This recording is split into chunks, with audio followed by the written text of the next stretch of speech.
Let me start with the last exercise, that is 1C, uniform circular motion.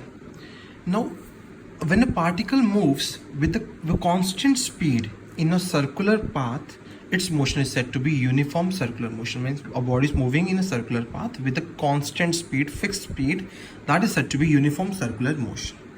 Now, speed remains same, but in a circular motion, direction changes.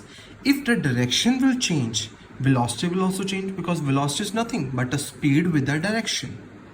And now acceleration is change in velocity upon time taken. If velocity will change, it means acceleration will also change. So one thing is clear, that uniform circular motion is an accelerated motion.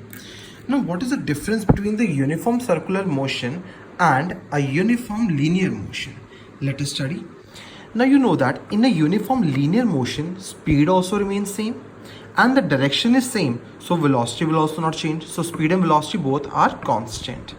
If velocity is constant, then acceleration will be zero, because change in velocity will be zero. Therefore uniform linear motion is an unaccelerated motion. But in case of a uniform circular motion, we know that it is an accelerated motion. Here speed remains same but the velocity changes. Next we are going to study is the centripetal force. I have given you the hint there. It's a force which is acting on the body moving in a circular path, and it is always acting in a direction towards the center. That is, its direction is always towards the center, and it is a real force. One force is your centrifugal force. Sometimes they ask the differences between both.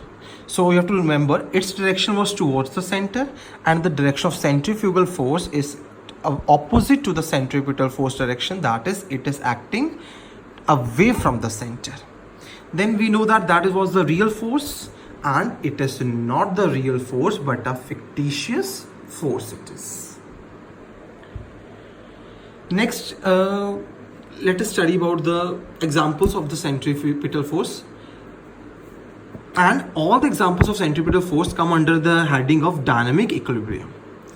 Now examples, first they are saying is, like an electron, we know that it is moving around the nucleus in a circular path, for which the centripetal force is obtained from the electrostatic force of attraction on the negatively charged electron by the positively charged nucleus.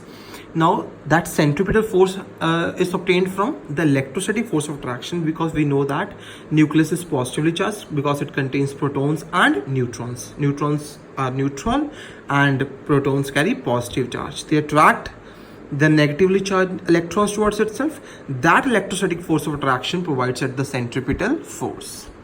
Next is, a planet moves around the sun in a circular path. Now centripetal force is provided by what?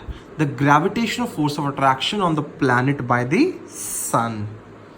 And when the moon revolves around the earth, from where do we get that centripetal force? We get the centripetal force from the gravitational force of attraction on the moon by the earth. And when the stone is tied, we have done that, the tension in the string provides it the centripetal force. Now some more questions related to this topic is, remember that the magnitude of centripetal force and the centrifugal force is same. Means if the centripetal force is 10 Newton, then centrifugal force is also 10 Newton. That is, the ratio of the magnitude of centripetal and centrifugal force will remain always 1:1. Important, this time it was asked in 2020. Centrifugal force is not the force of reaction. So somebody might think that if centripetal force is acting towards the center, so centrifugal force is a force of reaction which is acting away from the center. But no, it is not the force of reaction, because action and reaction do not occur on the same body. It always occurs on different bodies. We have studied in the Newton's third law of motion.